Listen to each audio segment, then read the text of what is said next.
All right. Hi, welcome to Breaking Formation. I'm Shea Phinney, host here with Merryl Tengesdal. We're taking it off script today. It's a rainy Sunday morning, and I'm going to turn the tables and I'm going to be asking Merryl a bunch of questions about her new Shatter the Sky graphic novel. Let's get into it. Yes, we're doing it.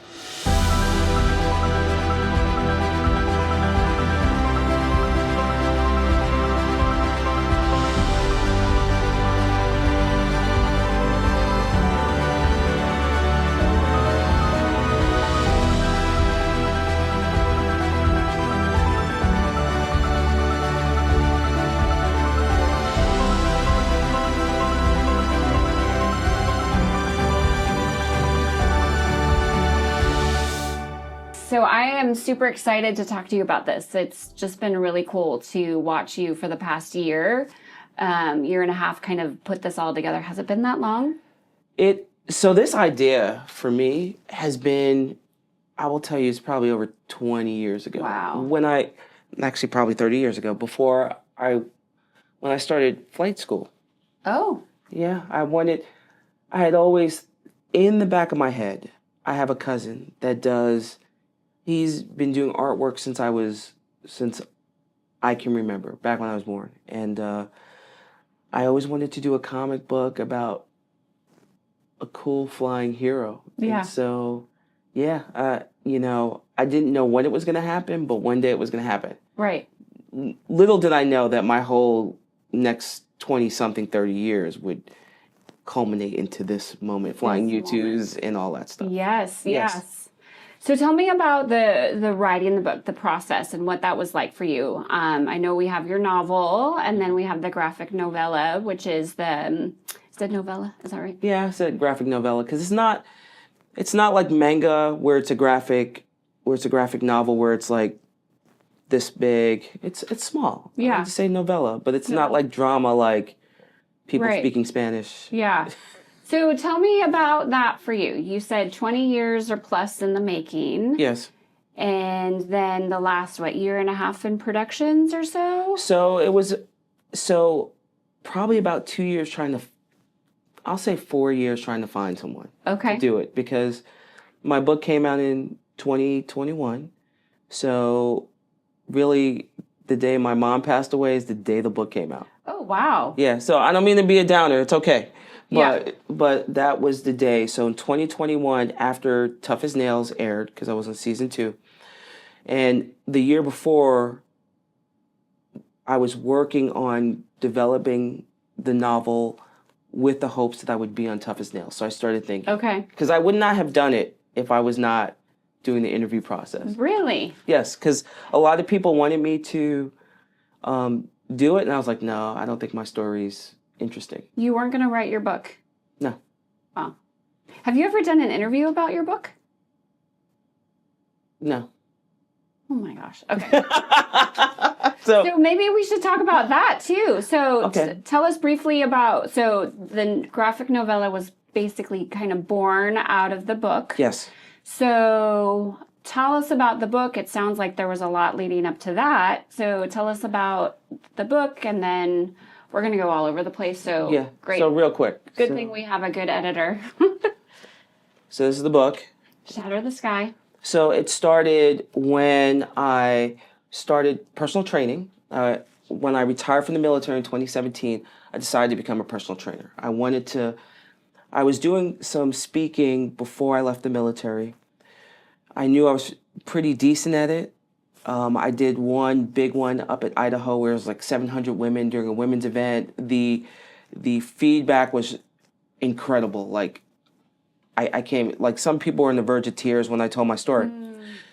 And so I decided when I got out, I was going to be a personal trainer, motivate people, especially young people, through fitness, and just mentor people. I thought that was very important because that was really big in my life. And so as I became a personal trainer, I went to a local gym, and I started doing that with young, older people. I would do a lot of social media. I've never done social media before. And as I was doing social media, I did a lot of dancing. Oh. Not that good at dancing, but I did it anyway. And so that caught the attention of the casting producer to Tough as Nails. Oh, okay. And they reached out to me and they said, hey, we love it. Her name was Jenny Hope. She's a really good friend of mine.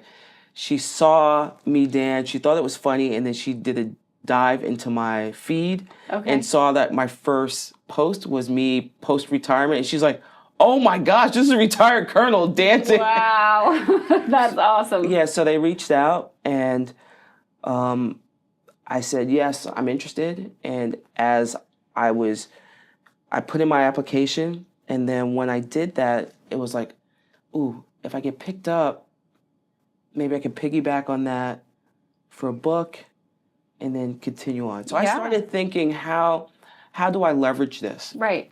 And that's what I did. So during the interview process in 2020, I had a friend who introduced me to a ghostwriter. Okay. And we started interviewing. So I did like hundreds of hours of interview with this person.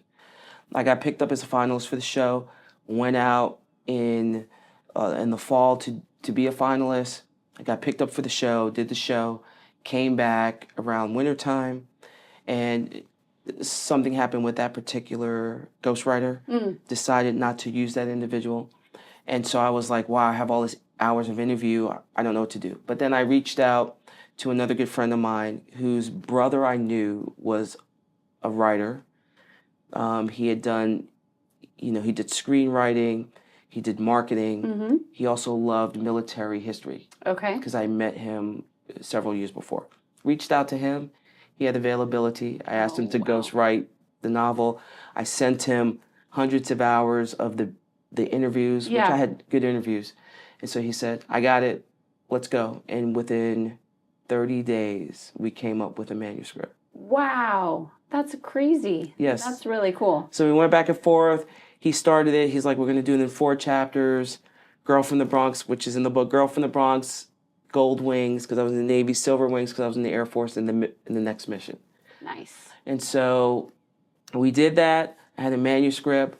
Tough as Nails aired. I started doing podcast interviews. I started shopping around the manuscript. People are kind of interested, but not. Traditional publishing is very slow. I'm not a slow type of person. Mm-hmm. I did a podcast one day with a lady who had just come out with a book. She independently published it. We talked after the interview. She recommended the book production company that she used. She made the introduction. I reached out to this beautiful, wonderful young woman named Marav Richter, who owned Maverick Productions. And I'll never forget it. She said, send me the manuscript. She said, I will treat this as a shitty first draft. That's what she said. And I go, oh. I said, okay, no problem. That works. I said, I got tough skin. I'm in the military. And so I sent it to her on the Friday. She said, I'll get back to you on Monday. Saturday, I was going out to do some content creation. I saw an email drop in. It was from her. First sentence, this is definitely not a shitty first draft. Oh. And she went into this whole thing about how she loved the story. There's some recommendations. Yeah. She would love to help me publish it. She will teach me the ropes of independent publishing, how the sausage is made. And I was like, yes. Okay. And she said, Wendy, we can get this done in 6 weeks. And it's going to be intense. And it was. But, when you have momentum, you just can't let it go. It's like surfing. Like, you got the wave, you got to surf that wave. Yes, for sure. No matter how big it is. And so I'm like, yes. And so we worked, like, it was like 3 times a day we were just going through editing. Wow. For about 6 weeks. And then it came out on October of 2021. That's exciting. Yes. So, cool. And I remember a friend of mine who's an author, she was like, so it's coming out October of 2022. I go, no, in 4 weeks. She goes, how? I go, watch me. She's like, there's no way. She's like, there's going to be too many mistakes. There's going to be this. I said, first of all, if you put it on Amazon, if there's a mistake, you could fix it within 24 hours. It was a 95% solution. There were a couple of grammatical errors that were found, and easily changed and put back in. Wow. So it was good. So when the book came, the book came out, it was received well. And then from there, there were stories in there. There's some flight stories in there of me flying. I wanted to take those things and create something for younger people. Especially in this day and age, I think there's just some lesson learned and values that are transferable. Right. But I wanted to do it in a format that they would like to digest. And I saw my kids in the graphic novels and the arguments we would have and the compromise. The compromise is my kids can read graphic novels, but they have to read a book. And then they can have a graphic novel. I like it. Yeah, so we do that. I mean, as they're getting older, it's not as bad, but and so I wanted to do that. I wanted to feed kids' minds in the way that they like to be fed. So I started Tales of Dragon Lady 788. So some of it is real life, some of it is fiction. And so that's what I decided to do. And I love it. yes, and then I embarked on finding an artist. And that took about 2 years. Wow. When I came out with my book, I sent it to my cousin because we had talked about it for years. He's incredibly busy. He's a teacher, and he wasn't able to do it. And again, Can't slow you down. Yeah. No. Yeah, not really. So I started looking for artists, and I found one that he was incredible hand artist, but we couldn't agree on payment, the way payment was supposed to be done. He wanted half up front, and I don't do deals like that. Like, hey, all all you artists out there, you guys want half up front because you're afraid someone's gonna take it from you. It was basically, you draw it, you get a third. We go back and forth. You finalize the page, you get another third, and then we finalize, you get it. It's not half up front. Like, I wouldn't even do that for a house. I wouldn't contract a house and pay someone half up front. 20% down, and then you do your thing, and then you pay in. Anyway. I hope everybody's taking notes. Merrill knows how to do business. No, yeah, and write a contract and make sure, but we didn't see eye to eye, and I walked away. I said, I can't. Yeah. I can't do it. So in business, especially small business, you have to toe the line. And so I was frustrated, and I was talking to a dad of a son who knew my son. Our kids go to do piano class together. He's a professor at American River College. And I was telling him, I'm looking for an artist. He goes, well, I know the art director at American River. Let me get you in touch. And I said, great. And I told him what I was looking for. They sent out a bulletin. I went to my old alma mater, University of New Haven, did the same thing. A couple of people answered, and I was like, oh, can I see your portfolio? And they sent it to me. Well, one, his name is Val. I won't butcher his last name. He came back to me and said, I'm interested, and here's my portfolio. We started talking. I told him the vision. And he says, I love this. I'm in. Wow. And so I said, I have no experience. And he had experience with illustration, storyboarding. He actually was going to work for Disney Imagineering until COVID hit, and they never onboarded him. So he was very familiar. And then we got together and created this. Took my story, I told him what I wanted, how the storyline was going to build. He showed me how to storyboard. I started storyboarding, and we fleshed out the story. Nice. And then he started creating. That's really cool. Yes. I love that. I love you walking us down that journey, because it doesn't sound like it was an easy path, but it was a path worth taking to now you have this finished project and then some. Yes. I mean, it was, I thought I would have someone, and it didn't happen. So, and then when it didn't happen, I would be in my feelings for a day or two. And then I was like, okay, they're not the right fit. I'm going to find the right fit. I'm going to find the right person. And I mean, I looked on Instagram. I looked Facebook. I think I even put a call in LinkedIn at one point. and people weren't responding, but it just took. What I love about this is he lives locally. So he lives 40 minutes from me. Nice. We did the printing locally, and we created a relationship within the community of having this business relationship. And so this was printed locally. We went through several iterations, different paper, I can feel it.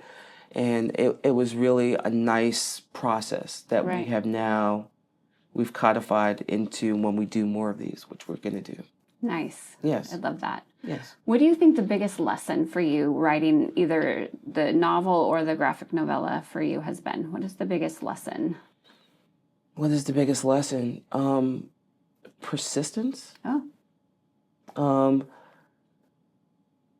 The process for me, I think especially for the book, it was a little emotional because I had to relive a lot of things. And it would put me in all sorts of moods. And when you're in your late 40s and 50s going through menopause, it's a very reflective time anyway. It is. And there were just times where I was, I would question or I would reread something or that wasn't quite right. But it was a good journey to walk through. Yeah. It probably made me more patient with my kids, especially when I was reliving my younger years. Yeah. I read a lot in my journals that I wrote in my teenage years from 15 to about, or maybe 14 to 17. Oh, wow. I journaled quite a bit. There's a lot of anger there. Yeah, I bet. That's an angry time for most kids. And so I kind of understand that. Just being persistent with the process and trusting that you'll get it done. And that sometimes it won't be on your timeline. And then you just have to take a deep breath and say, okay, how can I attack this from a different angle? Right. And it may not, I didn't have a level of expectation on how I wanted this to look. I just, as it developed, I was like, I like this or I don't like that. I like this look, I don't like that. And so, I kind of just, when you're working with people who are writers or who are very creative, I don't like to micromanage. I want to see, based on what I'm telling them and how my feelings are, what they can see and what they can create. Because what people see of me is not what I see of myself. Yeah, that's really neat because it sounds like really having to trust that relationship that you've built with those people and really see them and see the gifts that they have to share. Yes. And also really just handing them your heart. I mean, that's, that takes a lot of courage to be able to, and trust to be able to hand someone your heart.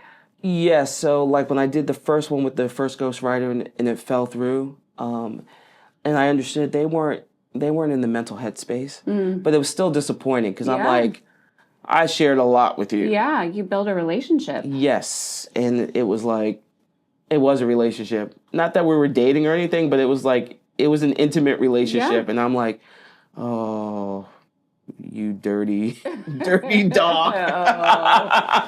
Yes. But there were some extenuating circumstances, so I'm good. It took me about 6 months to forgive that one. Right. Yes, for the forgiveness and healing to happen. Yes. Understood, though. That makes sense. That makes sense. So what do you think the biggest gift is from writing the books? I kind of hear it, but what would you say? That people can see the struggles and know that it'll be okay, that they can be successful in their own ways, that they can be who they are, they can have these moments of friction in their lives. Yeah. And you have to navigate around it, and it'll make you a stronger person. And you can use that to inform your choices later in life. Yeah. Yeah. I love that. And one thing I love about you is just your building your tribe and your community. And I love the way you network and bring people together in collaboration and unity. And it's just I think that's one of your biggest gifts is that you have this idea, this book, but then or this podcast or this whatever. And you have this just gift of bringing people together to share the stories, to share their expertise. I'm not bragging about my expertise, but, you have that you have that gift, and I love that you can see that in everybody. I mean, Ross behind the scenes, he's got this gift of being able to do this video production stuff, and that's just amazing. Yeah, it's just, I think it's the military thing. You see, I look at Ross because he's led and he's done things. You see gifts, you see what people could bring to the table. And I think nowadays, as we see on the news, there are some really bad actors. Yeah. And there's some people who use their gifts for just power, for hoarding. And I'm like, why? Right. Yeah, and I see that too, like the competition and territorialness happens, Yes. and it's really upsetting because I try to live my life like you in terms of living in community, bringing people together. If I'm not able to have the mastery of something, I'll put you in touch with somebody that does. Yes. You know, and I think that's just a great way to live life. And I think, I don't want to get political, so a lot of people are very divisive. They're divided right now. And I think the media is dividing people more. And I'm always thinking, like, how do you overcome that?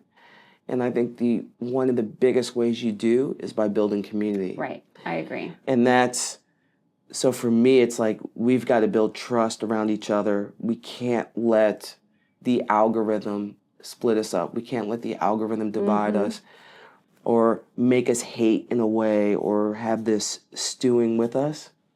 Yeah, I'd rather shatter the sky and not shatter each other. Yes, no, I love that.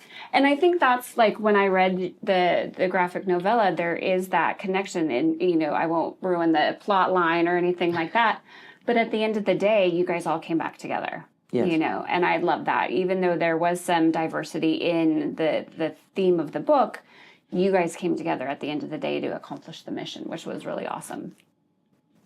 Awesome. Yeah. Is there anything else you want to add? Oh, yeah. If you want to buy my book, hashtag all things Merryl.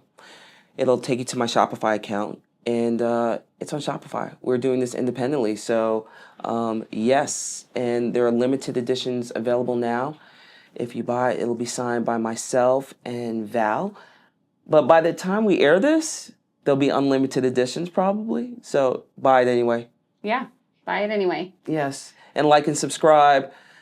Breaking Formation. We're amazing. Tell us what you like, what you don't like. What you need to hear more of. Yes. Yes, please. We're running out of options. No, we're not. Kidding. As long as we have what's happening right now in the world. This is true. We have so many. So many options. It's like South Park. They just keep rolling out stuff. Just keep rolling out and just changing each and every day. But, oops. All right. But take a look. Can I show? Can I give a sneak peek? Oh, you can show that right there. Sneak peek. Get it. Get it. And if you want to know where it comes it. from, Shatter the Sky. We'll go in the stratosphere. Taught me about self-worth, sacrifice, and discipline. That's another conversation. Self-worth, sacrifice, and discipline. Yes. Ooh, I like it. That's another conversation for another day. Yes, it is. All right. Thanks, guys. Till next time. See ya.